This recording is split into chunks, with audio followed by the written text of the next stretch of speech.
Iglesia preciosa, póngase de pie, por favor. ¿Cuántos hemos traído un corazón para que Dios nos hable?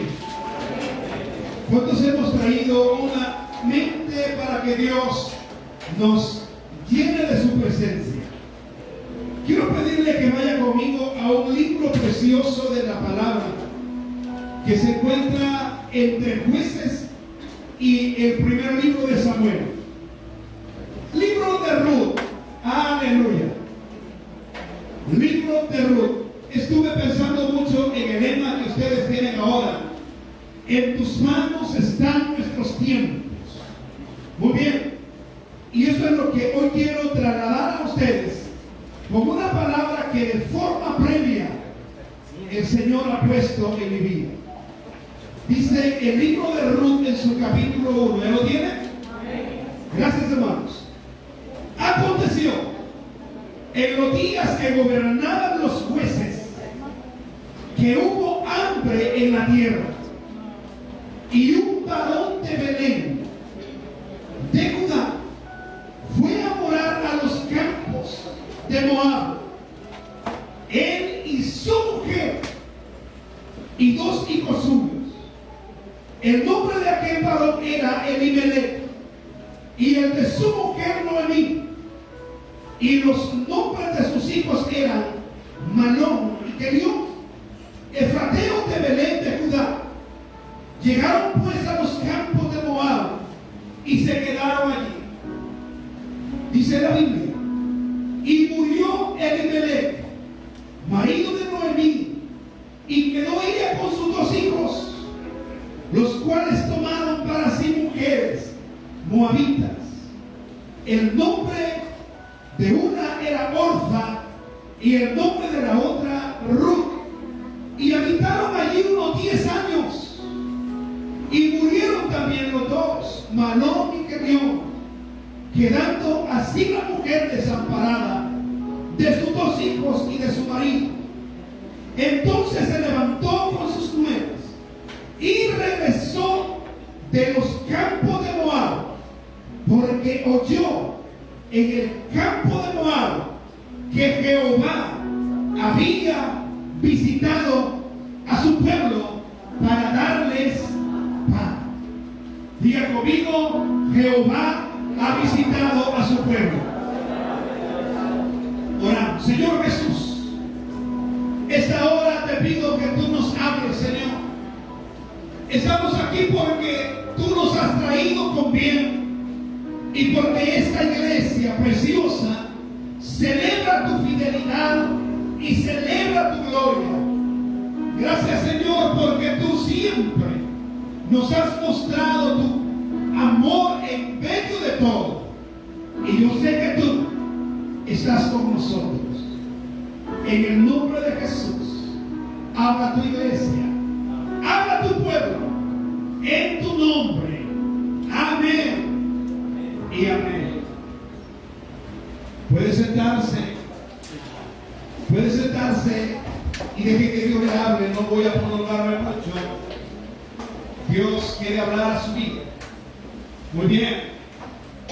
Una de las preocupaciones, una de las grandes preocupaciones que mantengo siempre es el estar en la voluntad de Dios. Siempre le digo al Señor: quiero estar en tu perfecta voluntad. Quiero vivir una vida alineada a tus tiempos. Quiero tener una vida ministerial, una vida pastoral, una vida personal que de alguna manera sea paralela a tus planes, a tus anhelos, a tus deseos, a tus propósitos. Y yo creo que esa debe de ser una de las peticiones que debe de estar en la vida suya, en la vida de todos. Porque la palabra del Señor dice que la voluntad de Dios es buena, es agradable y es perfecta.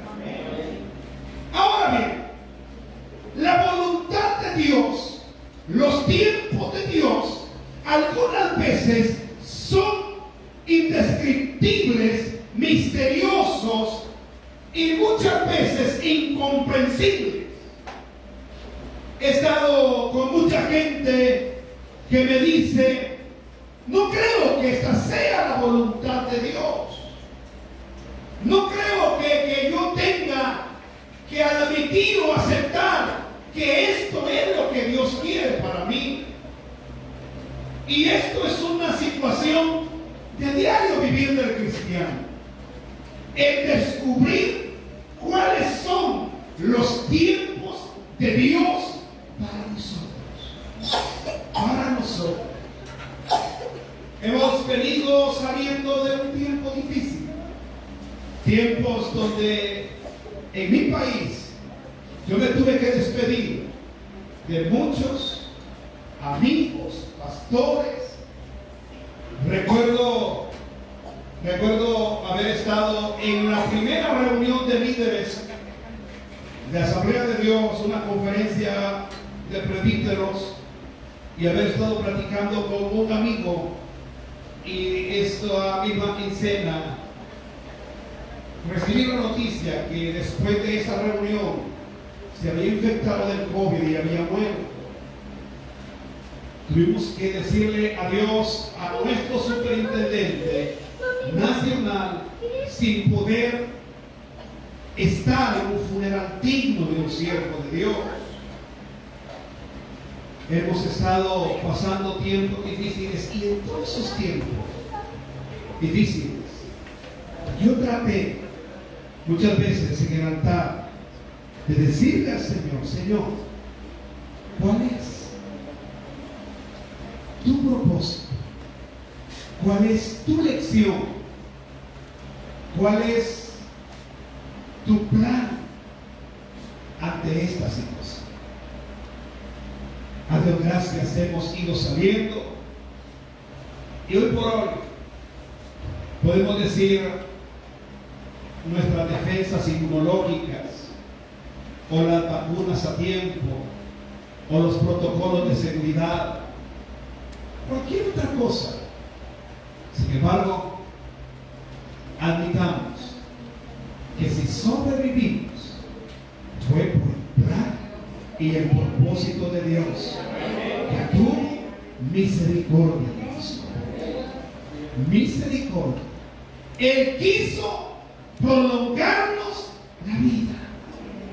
Él quiso prolongarnos este tiempo. Ahora tenemos que preguntarnos como iglesia, y tenemos que preguntarnos como cristianos en lo particular: ¿cuál es tu propósito? Y en qué momento debemos de entender que tus manos quieren trabajar en nuestros tiempos.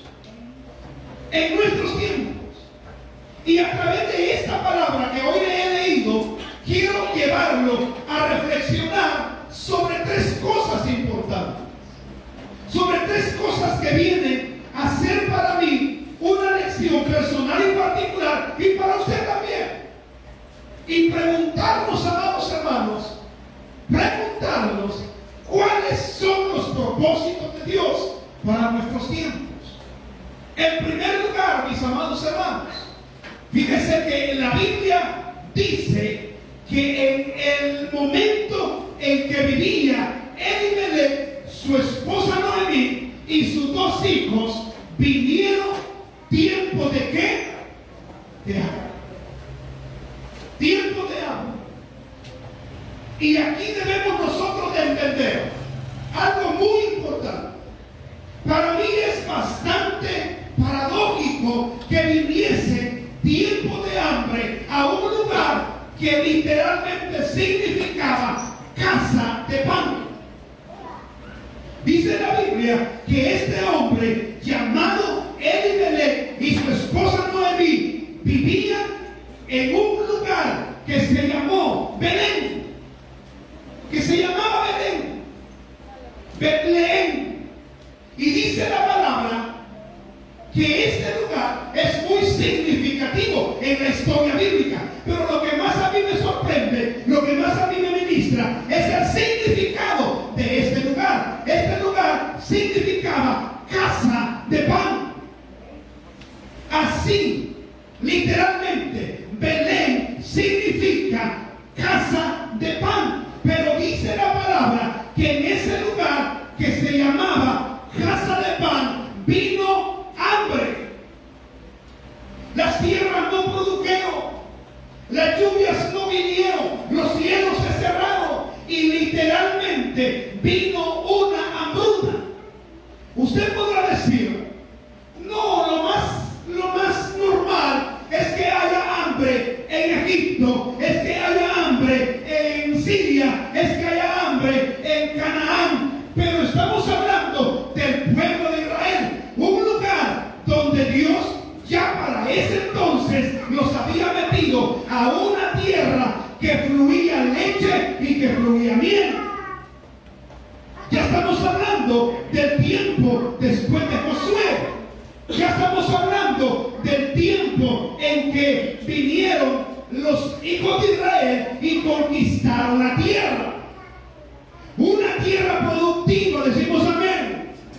Una tierra gloriosa, una tierra hermosa. Sin embargo, aparece en la historia que a esa tierra donde fluía leche y miel, hay un momento en que dice la Biblia que hubo hambre. Que hubo hambre. Y esto es lo que mucha gente no termina de asimilar. Porque probablemente se enamoraron de una versión, de un evangelio en el cual les ilusionaron con una forma de vida en la que a lo mejor no le dijeron que el evangelio tiene sus días malos. El evangelio tiene sus días malos, sus crisis, su desierto, sus cielos cerrados. El evangelio es una especie de una caja de sorpresas. Dice en la Biblia que no sabemos qué dará de sí el día de mañana. ¿Sí o no? El hombre llamado Salomón habla en Eclesiastés de los tiempos que existen. Y dice en la Biblia, en Eclesiastés, que hay distintos tiempos.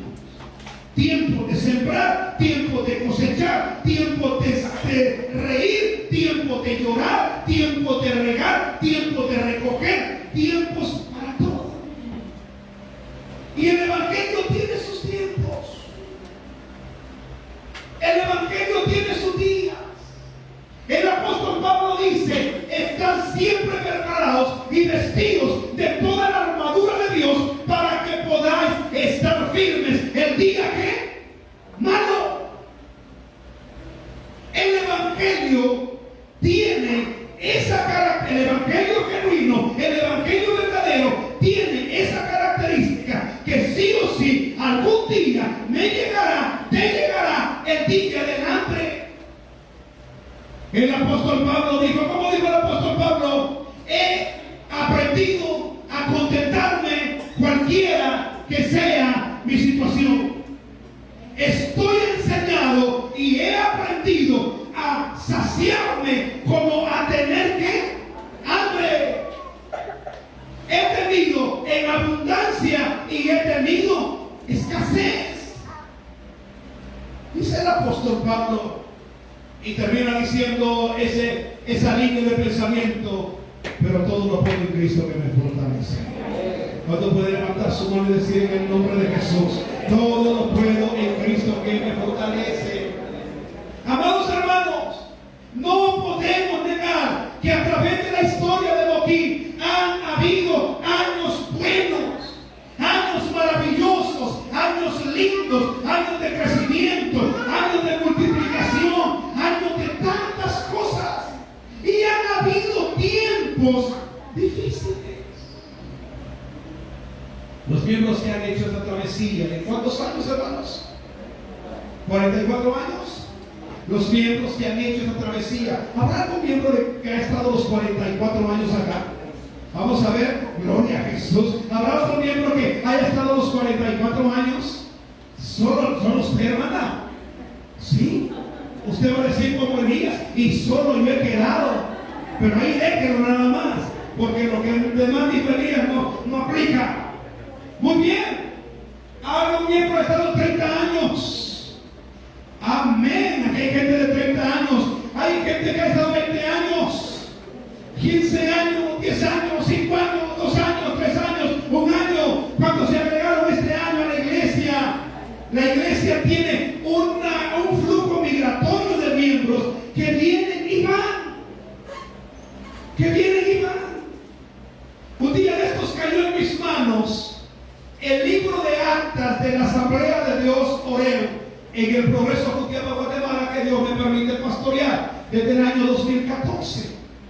Y yo recuerdo que por pura curiosidad empecé a buscar allí dentro de las actas en los listados de cuerpos oficiales, y encuentro a un hermano que hasta hace algunos años era diácono y que ahora le estoy pidiendo que por favor ofrezca sus servicios como diácono. Pero cuando yo veo que desde el año 77 es diácono, yo no me atrevo a pedirle más servicio a esa persona. Y un día me dijo, es que mira hermano, yo he sido diácono toda la vida. Y cuando veo el acta, digo, sí es cierto. Él ha sido diácono toda la vida.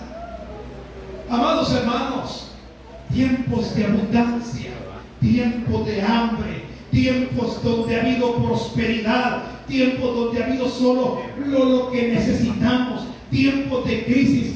Todos nos han sobrevenido. Los siervos aquí presentes, los siervos que están aquí, saben lo que es vivir esos desbalances de la vida. Esos tiempos donde a veces sentimos que todo se atascó y que no vamos hacia ninguna parte. A veces hay gente importante que es clave dentro de las congregaciones y de repente sabe uno que van a irse a vivir a otra parte y se van a otro lugar. Hay cuántas cosas que pueden pasar en la historia de una iglesia, en la historia de una familia, en la historia de un ministerio, en la historia de una persona. Pero dentro de esa historia no dudemos que van a haber tiempos de hambre. No importa que seamos evangélicos, no importa que seamos hijos del Rey de Reyes y Señor de Señores, no le importa. Belén se llamaba casa de pan y llegó el hambre. A la propia casa de pan le llegó el hambre. A la propia casa de pan le llegó el hambre. ¿Cuántas veces, mis amados hermanos, encontramos que la gente tiene un concepto errado de lo que es ser hijo de Dios? ¿Y cuántas veces creemos que por ser hijos de Dios, como dice aquella persona que canta, y con los hijos de Dios nadie se mete? No es cierto. Con los hijos de Dios es que se mete todo, incluyendo al diablo. ¿Sí o no? Es con los hijos de Dios que todo mundo se mete. Y yo no sé cuál es tu tiempo que estás pasando. A veces no comprendemos. A veces no entendemos por qué eso te puede estar pasando. Y como en algún momento Elimelech y Noemí se pusieron a platicar, ¿por qué nos estará pasando esto? ¿Por qué en un lugar que se llama Belén, que significa casa de pan, ha llegado el hambre? Ha llegado la escasez, ha llegado la crisis, ha llegado las situaciones difíciles, ha llegado toda esa prueba que sin duda alguna es parte de la vida. Le hablaba a la iglesia el día domingo pasado en el sermón, caminar con Dios, caminar con Dios. Y les decía, y quiero compartírselo con ustedes, que el llamado a caminar con Dios incluye este ofrecimiento. Si alguno quiere venir en poder, número uno, que dice, niegues a sí Número 2, ¿qué dice? Tome su cruz. Número 3, ¿qué dice? Sí. No, pero nos ha quedado una frase en el aire. Tome su cruz. 8. Cada 15. Cada día. Seguir al Señor no es fácil. Seguir al Señor no es sencillo. Van a venir tiempos de hambre. ¿Quién diga eso? Y muchas veces, cuando hablamos de escasez o crisis, enfocamos todo esto al aspecto financiero, al aspecto económico, pero algunas veces el hambre no será cuestión financiera, cuestión económica. El hambre será hambre de aceptación, hambre de comprensión, hambre de amor, hambre de dedicación, hambre de compañía, hambre de cualquier otra cosa que necesitamos, y el mundo cierra la puerta si la vida no lo niega. Vendrá tiempo de hambre. Ahora, avanzo en esto. Escuchen lo que Dios me decía. Lo peor que se puede hacer en los tiempos de crisis es tomar decisiones. Es tomar decisiones. Y mucho más peor, decisiones equivocadas. Hay un momento en que la historia de Elimelech y Noemí empieza a torcerse. ¿Y cuándo es? Dice la palabra en el versículo 1: y un varón de Belén de Judá fue a morar en los campos de Moab. Fue a morar, ¿a dónde? El pueblo de Israel estaba pasando hambre. El pueblo de Israel tenía tiempos críticos. El pueblo de Israel estaba pasando su peor momento. Pero aún cuando estaba pasando esos momentos, el pueblo de Israel era el pueblo del pacto. El pueblo de Israel tenía promesas. El pueblo de Israel tenía a un Dios que no los iba a desamparar toda la vida. El pueblo de Israel, aunque en ese momento pasaba hambre, eso no sería para siempre. Dile al que está a la par: el hambre no es para siempre. ¿Cuántos decimos amén a eso? El hambre no es para siempre. Y Elimelech y Noemí pudieron haber emigrado hacia otra tribu, hacia otro pueblo, hacia otro lugar, pero cometen un error. Pudieron haber migrado, no había problema con eso, si no hubiesen salido del territorio geográfico del pueblo de Israel. Les voy a adelantar algo. Les voy a adelantar algo. ¿Por qué les estoy diciendo eso? Porque a los pocos años, cuando todo era tragedia y dolor y desgracia en la vida de Noemí, oyó que Jehová había visitado su madre. ¿Cuánto decimos amén más? ¿Cuánto decimos gloria al Señor a eso? ¡Aleluya! Siempre habrá un momento en que Jehová visitará tu vida. Siempre habrá un momento en que Jehová visitará tu familia, tu trabajo, tu empresa, tu negocio, tu empleo, lo que sea. Dios nunca te va a desamparar. Dios nunca te va a dejar, porque Él es un Dios de misericordia. Y mira, hermano, aunque no lo merezcamos, Dios siempre tiene un día para visitarnos. ¿Cuántos decimos aleluya a eso? Dios siempre tiene un día para visitarnos. Pero ¿qué pasó? Muy rápido en la historia. Dice la Biblia que Elimelech y Noemí van hacia el peor de los lugares. ¿Hacia dónde se van? Hacia Moab. Moab es en la historia bíblica un pueblo producto de un incesto. los moabitas son el resultado ¿de quién? De una relación incestuosa de Lot y una de sus hijas. Según el Génesis, de Moab sale Moab y Amón. Y dice la palabra que incluso Moab etimológicamente significa hijo del padre. Era una cuestión muy difícil. Aparte, Moab, paganos, inmorales, gente apartada de Dios.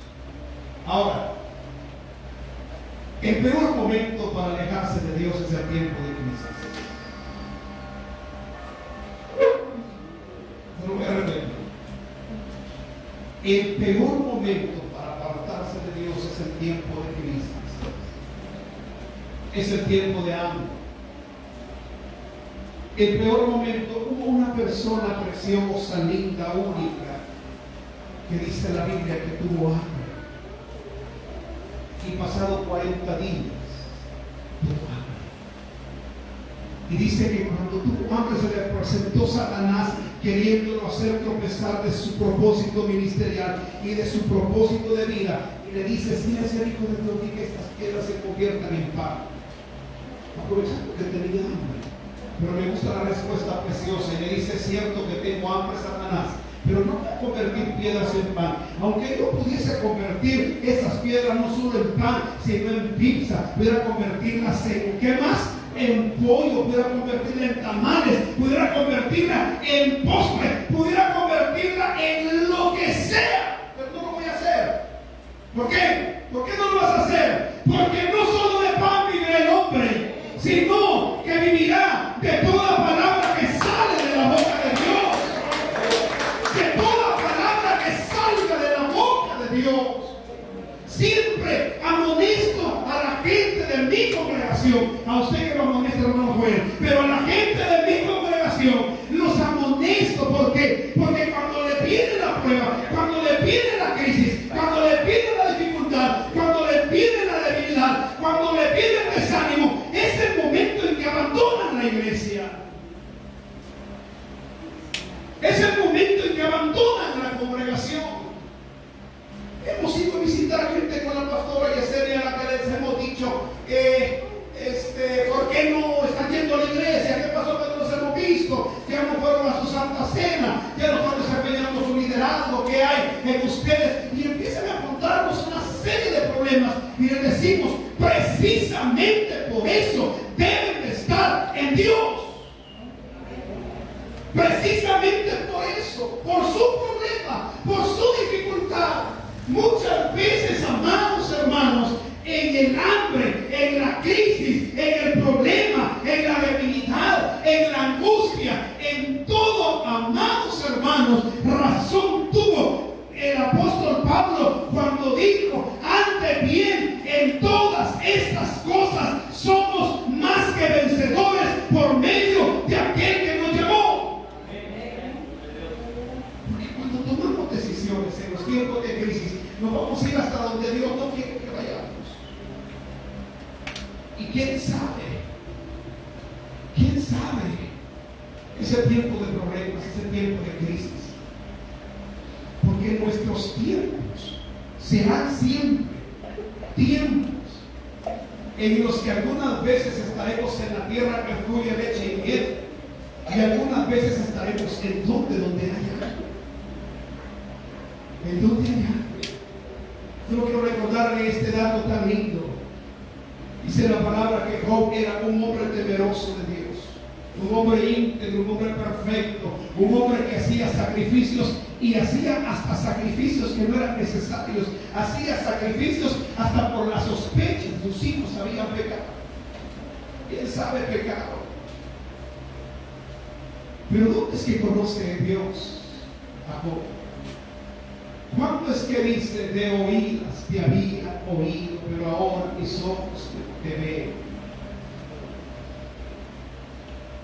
¿Cuántos hemos tenido la experiencia de tocar la gloria de Dios en tiempos de prueba? ¿Cuántos pueden levantar su mano y dar fe que los tiempos de hambre han sido los tiempos más gloriosos en la vida espiritual?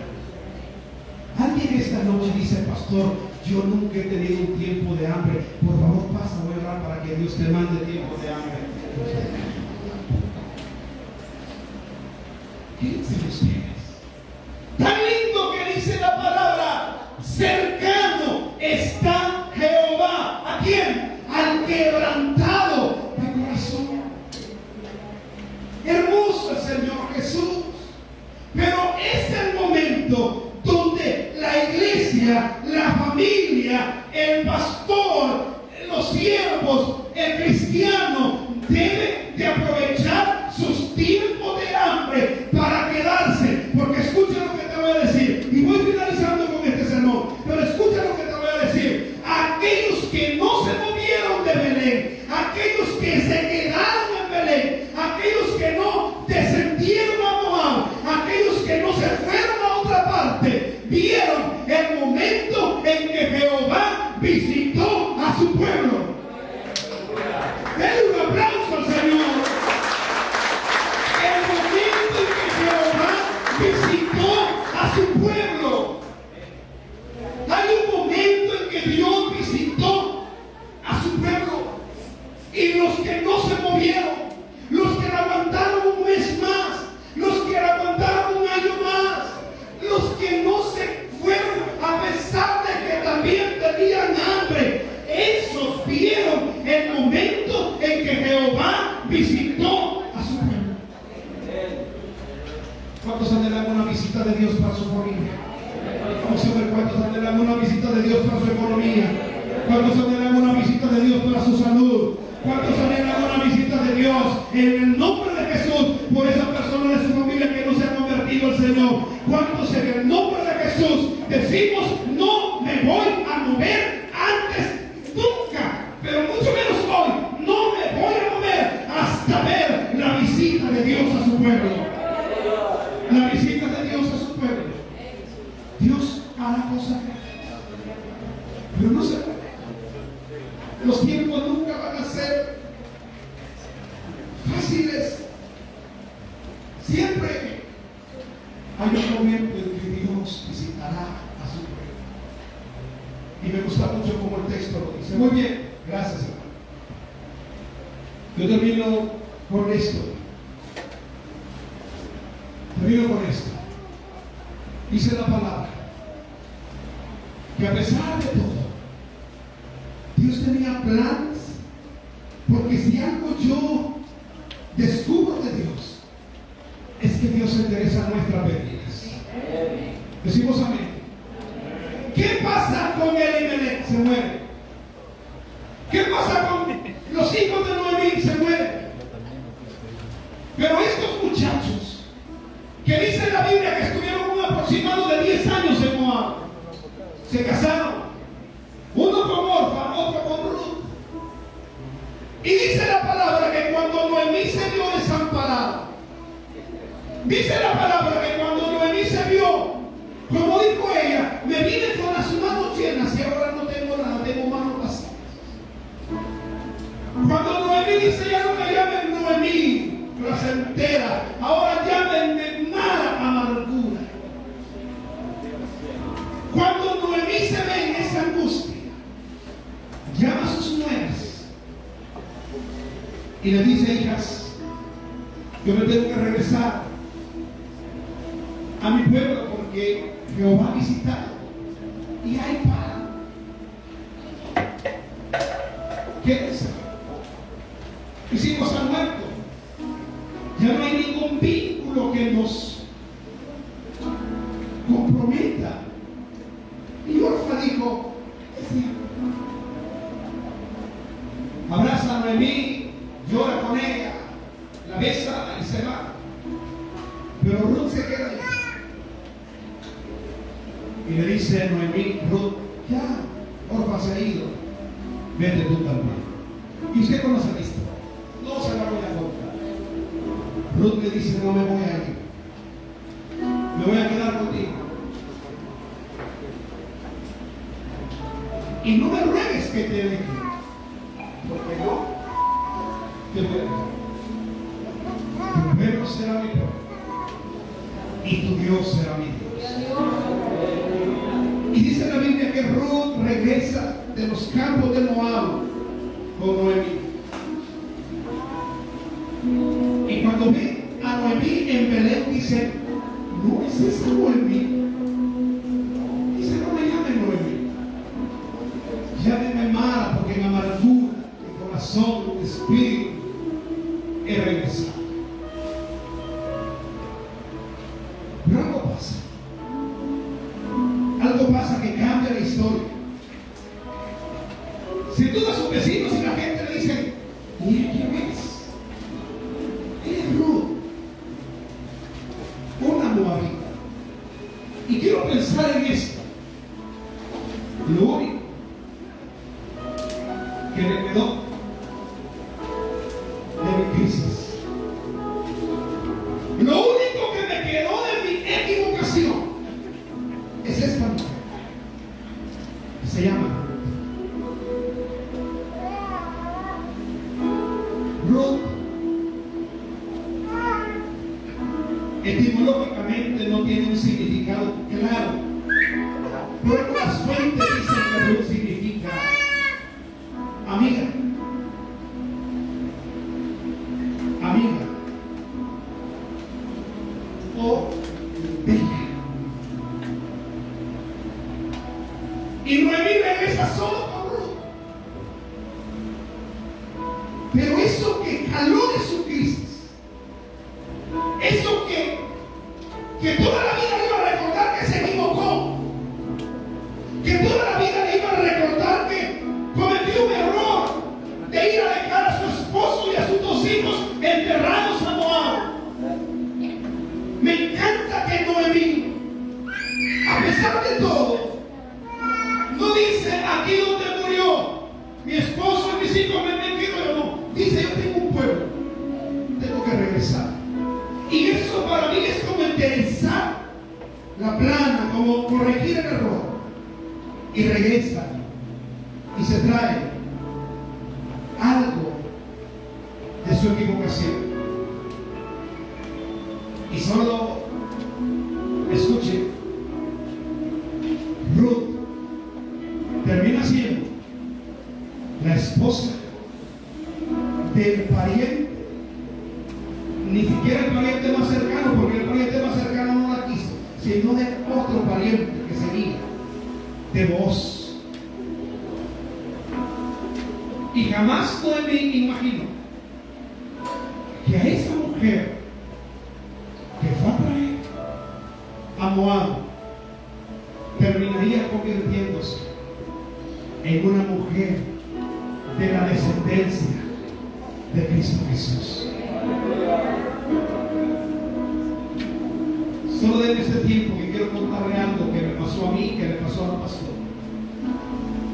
Estudiábamos en una parte un poco más buscando hacia Ciudad de Guatemala, de donde estamos hoy, como a 32 kilómetros de donde estamos hoy. Teníamos 5 años de estar picando piedra como pastores,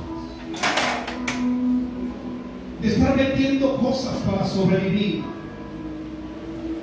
Nuestra primera hija, que ahora va a cumplir 18 años en diciembre, muchas veces le compramos la leche que el pediatra le había recetado, con muchas cosas que fueron nuestros regalos de matrimonio. Literalmente teníamos, ella unos 3 vestidos, yo unos 2 pantalones y un par de zapatos. Viviendo del día, con una iglesia indiferente, difícil, muy problemática, muy difícil la vida para ese entonces. Y yo recuerdo que alguna vez, predicando en las montañas de ese lugar, tenía una simple que me habían provisto, y una vez viniendo de regreso casi que voy a un precipicio, y por quererme defender me tiré hacia esta parte y literalmente Me arrastré varios metros. Y estando ahí con polvo hasta en los ojos, escuche esto. Le digo al Señor, Señor, yo quiero seguir predicando en estas montañas, pero ¿por qué no me regalas un carro? ¿Por qué no me regalas un carro? Y Dios lo oyó y me regaló un carro. ¿Cuándo dicen amén? Pero escuchen esto. ¿Sabe cómo me lo dio?